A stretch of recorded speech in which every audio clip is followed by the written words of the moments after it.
Hi, this is Shane with The Rational Trader. It is the 21st. Oh, that's right. It's June 21st. It's the summer solstice. And in fact, that's why we're so late here tonight. It's 8:30 because we were out walking, enjoying the evening.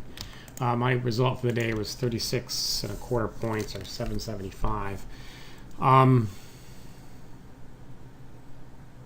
And I think the message is that's a really good result, right? But the key is that all of that was done without any effort on my part, any particularly emotional effort. All right, so we had a big overnight range. We started off with a big overnight range. So here's the index open, but coming into it, we had an overnight range of 89 to 72.89 to 73.58. So if it's more than 60 points, then automatically we know our expectation is volatility. I won't start until 6:45. In fact, it used to be 7:05, but with this new sort of chop avoidance method, I'm starting a little bit earlier. And let's go through the action here. So we don't start till 6:45. And what you see on screen here is here's a 151, which is a break long, but it's in a chop section, so we don't take that. We avoid. In fact, there's two of them, so the order flow looks like that break lower is gonna fail. But because of the way that we're doing this chop avoidance, we end up not taking those losses. We were discussing, given the logic of chop avoidance, why once we went back into the range, this box is basically right here. Once we went back in there, why didn't it go blue? That's something I still don't quite understand. I'm going to look at that a little bit more, make sure it's clear to me how that algorithm's working. And then we take a long here. Okay, so this is clearly I'm perfectly happy to take trades in here. Nice pullback. We take a long right there, but no follow through, so just a small gain. And then the market just starts falling apart here. These 187s are too aggressive anyway. We wouldn't take them even under normal conditions. It's an aggressive pullback, right? So there's this little tiny pullback right there, and then it rolls over. 187 means it's predicting that pullback will fail, and that's why it's so aggressive. They're nice they're in the system, because when the markets get super quiet, like in June, like in the last couple weeks of August, when you get into this quiet range-bound trading, then they're great trades, because they help you see the market's extended. But in these conditions, you're just going to get run over. All right. It's interesting that the order flow looks the same when you dig down into it, even though the market's falling. Basically, it's going to fall apart here. Here we get a prediction that this break higher will fail, and we get short right there and make a quick. It's deceptive how much that is. That's 20 points. It was so quick, I basically blinked and missed it. And it wasn't quite. It's a little bit of an exaggeration, but I stepped away briefly here. And then I'm normally stepping away right here anyway at 7:15. I saw that trade kick off, so I stepped out of the room and came back, and boom, you're at plus 20 points right there. Market continues to fall. There's a long here which we take a loss on, and then this starts to set up some chop. That's why we're seeing some striping now. And then this is setting up some chop, right? And this to a lesser extent. Is that right? No. Yeah, that's 10 ticks. So that's why you're starting to see, okay, stay out. And this is exactly what we want, actually. There's been this big down move. Really strong move. The moving averages are all saying get short, get short, get short. Even in here, where it's clearly started to go sideways, those lagging moving averages just take so long to catch up. But here we're already going, okay, I see this long, I'm not willing to take that. I get short here again. There's no follow through. So this short is legal now. You can see that the background is blue, right? Blue means no longs. Red means no shorts. And the reason is that you set that point right there, and so now you don't really have a level on the low side here. So we allow that and make a little bit. It's the same thing. We're trailing by 20 ticks here. There's no follow through there. This is the choppy sideways march of doom here for traders, which we very cleanly stay out of. You can see how the order flow, this is where we talk, the randomness of the market comes into play. To the order flow, you just kind of can't tell. You're just going sideways there. We're talking about some machine learning based methods to actually get a little bit better at this. But I'm really happy with what I'm seeing here in terms of just stay the hell out until that happens, right? I get a short signal here. You can see that little red arrow. I don't get filled. And so I miss that move. That's kind of sad. I get another short here. All right, so it's the same. It's basically the same signal as earlier. There's this high level here, and we're breaking through, and the prediction is that break will fail. All right, so we wait for the next down bar, get short, and make, looks like I made 5 points there, so 20 ticks. We start chopping a bit. And we get clear here, take a long there for a loss, and then we take a long here. Yeah, a long, is that right? Yeah, a long here, and we get a little bit, enough to get to entry -5, so that's just a 5 tick loss there. A long here. Okay, this is actually, let's spread this out, all right, because this is getting a little hard to see. This one I think is among the most interesting of the trades here. So there's that level right there, all right, and we're breaking through that level, and the prediction is that the break will succeed. All right, so in the past, the previous trades they would fail, right, and we made those nice profits on those failed predictions. Here, the prediction will succeed. We get in, and then right there, we add. This is all automatic, by the way. I'm not even here when this is happening.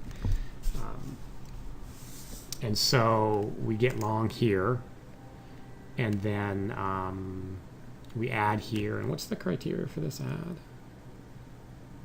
I'm not sure. That might be that doesn't look like. So there's 4 criteria for ads that we're looking at. One is a pullback, right, which will never happen given the way we're trailing, because we're trailing by 20, and a pullback by definition in the zigzag is 20 ticks. So that'll never happen. We'll always get stopped out before we'll see that. The other 2 are, I see what it is. The other 3 are a break, but there's no break there. Or this particular pattern. This is a type 2 reversal pattern. This is an old style rational trader price pattern. All right, and so that's what's happening there, is that we get that pattern. We need 30 ticks of distance and one of these criteria. All right, so we get that pattern. We add right there. Then we start. The system automatically moves to break even, and then automatically resets the target to 80 ticks out based upon the new break even level, and then starts trailing by 20 when it's appropriate off the new break even level. And what happens is we get up here and we pull back, and so we make what do we make there? We make 12 1/4 on the first one and 4 3/4 on the second. All right, so nice trade. It's the kind where you can, if the market just rips from here, you can just kill it, because now you've got 2 contracts you're carrying, and you're gonna make, and you're aiming for 20 points each. So that's $800 right there by itself. Mind you, you're starting off with only $50 of risk. So And then let's see what happens here. So we start to get choppy now, right? See all these levels that are the same distance. So we don't want to take longs until that level is resolved one way or the other. Looks like we take a long here, 151. Yeah, okay, so we break lower here, and then the prediction is that that break will fail. All right, so we get long at the next up bar, and we don't quite get 20 ticks. So as soon as we get 10, we move the stop to entry -5. We don't get 20, so we end up taking a 5 tick loss there. And then it's Chopville again, but before we break out. And then what do we have here?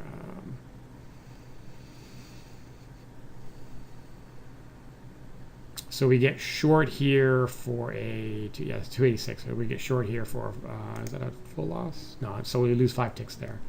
And I think that's it. And that's it. Yeah, that's it for the day. I stopped at 9. This is really odd looking. This particular, just looking at that as a human, you go, that's really strange. I think there's a discretionary trader. I wouldn't have done anything there in either direction.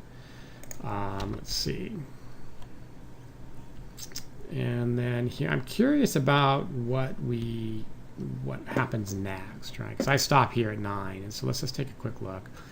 There's a 151, which would never get placed because we need an up bar. 151 means that the prediction for the break will fail. The break is off that level right there, and then we go choppy, the choppy sideways march of doom, and then some clean. There's a nice fall there, but no signals. And then in here, okay, so here's a 141 long. You'll take a loss on, and then choppy, and then here's a nice short 213, 287, and then 213. You may not get filled. That's a golden entry there. And then you'll end up getting stopped right there because we're trailing by 20 ticks right now, which means you're free to take this 151, which will take a full loss, so you'll just end up giving it back. So I'm doing this because one of the things I noticed is that I'm doing this analysis here, is because with the new chop avoidance method, it does a pretty good job of surviving kind of the doldrums, the times when things get quiet. And I did do some just very preliminary tests that showed that you did make additional profit by trading during the rest of the day. It was dramatically less than you make just in that first 2 hours, and the most movements in that first 2 hours. So I'll do formal analysis across larger time frames when I get the time here. 141 long here, which is takeable because that's just red, but you won't get filled. This is a long. You'll get stopped just to a couple of ticks. This is a big problem I had yesterday and a couple times last week, getting stopped out to the tick. Pretty painful. Yesterday I was down $100. So choppy here, and then that's a long that's going to take a stop, and then where will that stop happen? No, okay, that won't happen until here. Here's a beautiful short. Oh goodness! Right, you'll enter right there, and that is, how much is that? 52. Okay, so 32. So if you don't do any ads, let's see. That's your target. This pullback here is too deep. So this is the dilemma right here. So let's say you got in right there off this 251. Trailing by 20 ticks, you're going to get taken out right there just as it rolls over, and that's why we want to use a bigger trail. And yet, if you give it too much, then you just end up giving back too much. Because when the market makes, a 10-point move, but not that much more. So there are some things to do about that we'll talk about in just a moment. But if you do give this more room, you're going to add, I think you're going to add right there. Let's see. Is that 30 ticks or not? From your entry. It's not, so it won't happen until the next one. Or actually, it'll happen here on the break. So you'll add here on this break, you'll add right there, and now you're carrying 2 contracts, and you'll end up getting taken out at whatever the trail is. So something like right in there. So the dilemma that we're having here with the small account trader trading a single contract is that when the market makes these nice moves, we can get the system to automatically get in, automatically add, and then take advantage of that nice move. But those nice moves are relatively few and far between, and so you need to give it enough room to do this pullback. All right, so just a perfect example of a 20-tick pullback misses a 20-point move. Instead of a 30-tick pullback, you'll very cleanly get all that. All right, and so one of the ways that you would deal with that is by trading more contracts up front, taking some of it off early, and then basically that funds a bigger trail. All right, and so that's called scaling in. So the auto add system here that executed this ad here today flawlessly right here, that's going to release this weekend to members. Okay, so there's a tutorial on Saturday going over how this works, and then right after that I'm working on scaling out, so that we want the same automation, the same machine learning predictions, but we want to, I want to be able to start with more contracts, take one off early, still have everything work correctly in terms of the ad behavior. All right, so if we go back to what we just looked at here,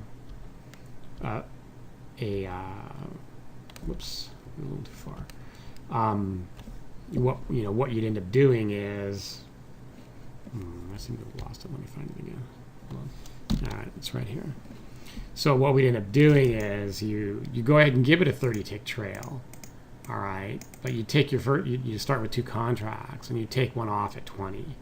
Okay, and so if the market only moves 30 ticks or 25 ticks, then you've at least made something, right? And it also helps these other cases where the market doesn't move more than 20 ticks at all. All right, so the idea is that instead of a 20-tick trail, you can give it 30 here, and then if it does move back 30 ticks, then you've at least gotten,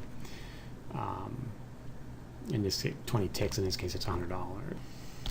And of course, what we'll have is we're dealing with the common dilemma of that seems like a good idea, but is it actually a good idea? So let's build. I'll do what I've been doing here, which is build the tool and then run the tests, right? So we'll get the scale in, scale out functionality working now, and then we'll run tests against our baselines. This would not be a great day to run testing on because this is a fairly atypical day. But nonetheless, what we do is we'll run the entire March contract or the entire H contract and see, well, what are the results when I use these parameters for scaling in. All right, and what that does is it gives you a very objective analysis of how the market behaves over time. All right, and that armed with that, you can intellectually make your decision on what to do, and then you have a system here that then just does that for you, and your job is simply to turn it on. All right, and it removes the emotion from the trading decision. It removes the fear, the anxiety, the doubt, especially the fear. Fear is the killer. everything comes down to fear of missing out, fear of giving back profits. These are the fear of taking a loss. These are the fears that just kill traders. All right, so what my mission here has been, remove the human from the equation, and we're making just incremental progress. Every week, every 2 weeks, every month, there's some other incremental improvement that we're making. I published a roadmap to the members earlier this week, kind of describing where we're headed from here, and then that's it. We're marching forward here in some pretty difficult conditions. So I'm pretty pleased actually with kind of how things are going. This kind of volatility is the kind of day where people blow out their accounts, and I have absolutely zero concern that that's going to happen. All right,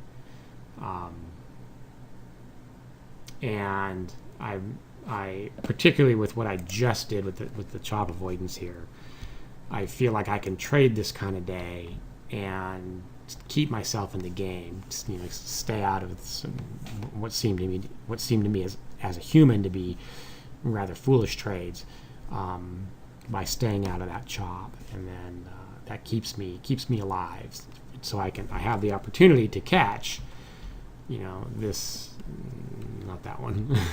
I have the opportunity to catch, this trade here that nets me 2 contracts and 20 total points, and even this little one here. That's a tough trade to take for a human. You're breaking higher there in the market. The market's been moving down all day, and of course the really nice one that started it all off here, right here.